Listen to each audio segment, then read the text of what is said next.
Alberto Kenio Fujimori Inomoto, nacido el 28 de julio de 1938, sigue siendo un tierno guaguita de 86 añitos.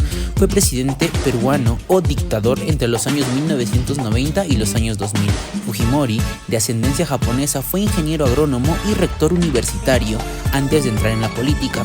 Frecuentemente descrito como dictador, su gobierno se caracterizó por su uso de propaganda, reformas económicas de mercado, corrupción política generalizada y violaciones de los derechos humanos. Después de una fatídica decadencia de los fujimoristas a lo largo de los años, hoy un nuevo ángel ha parido la posible incorporación de Alberto Fujimori como futuro presidente o candidato a la presidencia del Perú. Entendamos esto como un grito de ahogado para la agrupación fujimorista.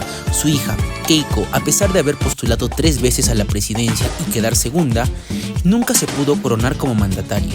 Los escándalos políticos, la corrupción y la izquierda, que siempre echan la culpa de todo a los fujimoristas a lo largo de los años, ha creado en el peruano, o al menos en la mayoría de los peruanos, el temor de que un fujimorista vuelva a ser presidente del Perú. Para serles sincero, yo soy uno de los asiduos creyentes de que el fujimorismo en sus inicios fue un mal necesario. Era eso, caer en un régimen comunista y terrorista. Pongámonos en el contexto de los años 80 y 90. Los peruanos estábamos sumidos en una profunda crisis económica, política y social. Los cortes de luz, los asesinatos y el adoctrinamiento en escuelas y universidades era el pan de cada día.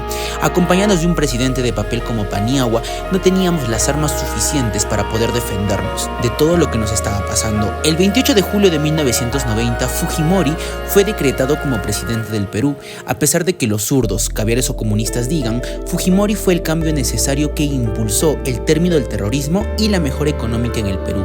El 8 de agosto de 1990, Fujimori hizo el famoso Fujishock, que fue una terapia de choque diseñada por el conocido Hernando de Soto. Esto subió el alza de la canasta básica familiar que, siendo sinceros, agudizó la pobreza de los peruanos, aunque al final sirvió para poder estabilizar la economía peruana. Blanca, que solo se conseguía a 150.000 intis, costará a partir de mañana 300.000 intis.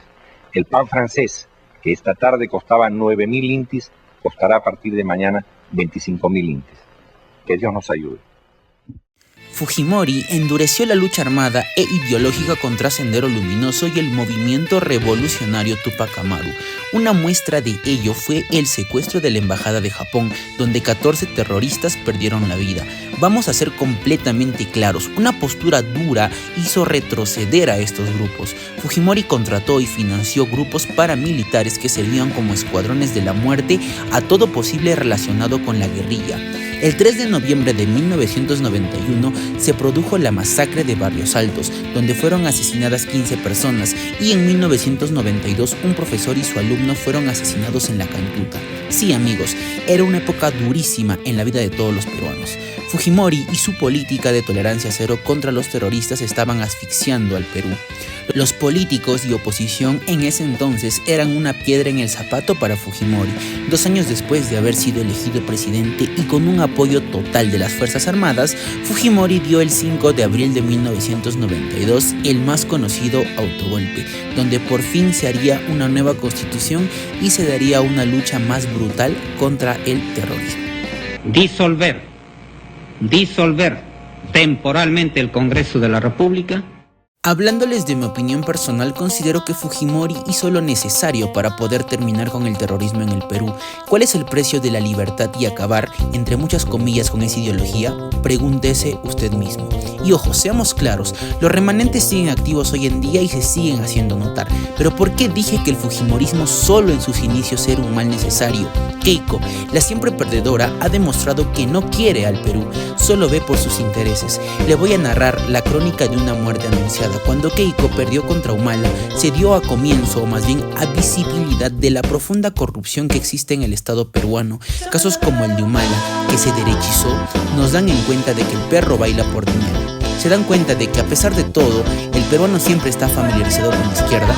En 2016, PPK fue proclamado presidente, también dejando a Keiko como segunda. Esto fue el epitafio en la tumba de nuestro país. Vino Vizcarra, que robó vacunas, luego Sagasti, un rey contramorado y que no tenía la capacidad para nada.